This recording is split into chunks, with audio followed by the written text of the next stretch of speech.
Here's what I've learned from studying the strange disappearances in history. Imagine, just for a moment, that we vanish, not slowly, not over centuries, but all at once. Every single human on Earth, gone in the blink of an eye. What happens next? What does our planet look like without us? This isn't a post-apocalyptic fantasy, it's a thought experiment grounded in science, exploring the ghost world we would leave behind. For years, scientists and thinkers have pieced together the sequence of events, a timeline of reclamation, and what they found paints a picture that is both haunting and beautiful. It begins just a few hours after we're gone. Within the first few hours, the world would fall silent. The constant hum of human activity, the traffic, the factories, the endless chatter would cease. But the silence would soon be broken by the sound of our automated systems going haywire. Without human intervention, power grids would begin to fail. Coal and gas-fired power plants would run out of fuel. Automated safety systems at nuclear facilities would kick in, but eventually, without maintenance, they too would fail, potentially leading to catastrophic meltdowns and releasing radioactive material into the environment. The lights would go out, city by city, plunging our once luminous world into an unprecedented darkness.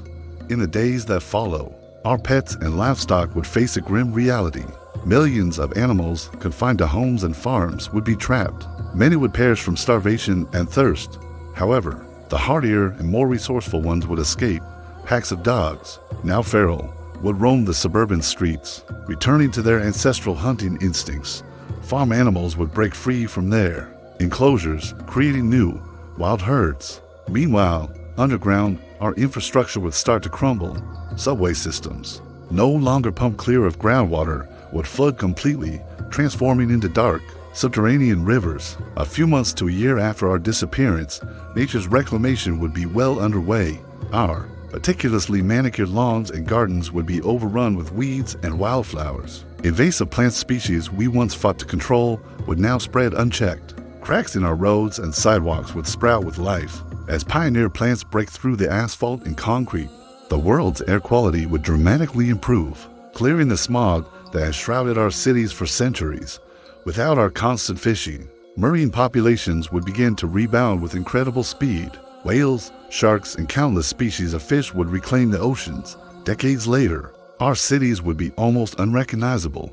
They would become vertical forests, with trees growing out of abandoned buildings and vines strangling skyscrapers. Steel structures would rust and weaken, wooden houses would rot and collapse. Bridges, like the Golden Gate or the Brooklyn Bridge, would have their suspension cables snapped, sending them crashing into the waters below. Wildlife would fully re-inhabit these new urban jungles. Bears would den in the basements of suburban homes, and deer would graze in a silent, overgrown Times Square. The descendants of our escaped pets would have evolved into new, wilder versions of themselves, perfectly adapted to a world without masters. Centuries would pass, and the physical evidence of our civilization would continue to erode.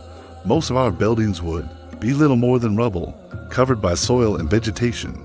Our great dams would eventually burst, unleashing rivers to find their natural courses once again and reshaping the landscape. Yet, some of our creations would endure. Structures made of solid stone, like the pyramids or Mount Rushmore, would still be recognizable for thousands of years. Our plastic waste, a nearly indestructible legacy, would remain for millennia, slowly breaking down into microplastics and integrating into the geological record. Our radio waves, sent out into the cosmos, would continue to travel through space, carrying our ephemeral voices and music to distant stars, a final, ghostly echo of our existence. The Earth would heal, eventually bearing only the faintest scars of our brief, turbulent reign.